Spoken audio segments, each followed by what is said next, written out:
If you were hoping that the 49ers were going to address their offensive line in a big way this offseason, you're probably going to be disappointed. And the Ben Bartch signing yesterday is one of the biggest proofs of that disappointment.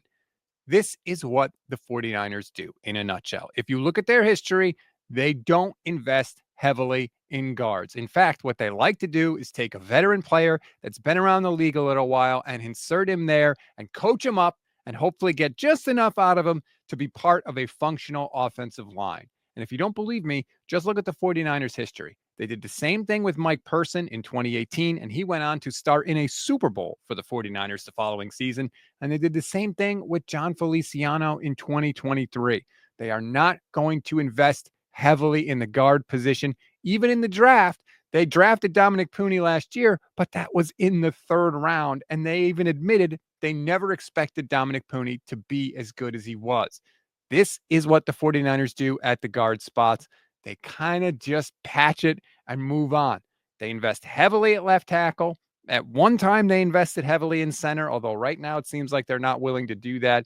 And that's pretty much it. So the Niners' underlying philosophy at offensive line has remained the same. And the fact that they signed Ben Bartch yesterday just proves that they are doubling down on that philosophy.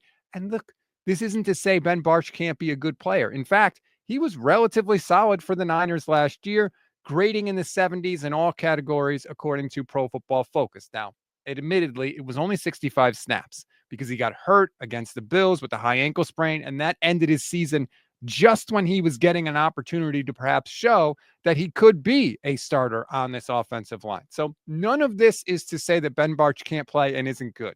He may well be a totally serviceable option for the Niners at left guard.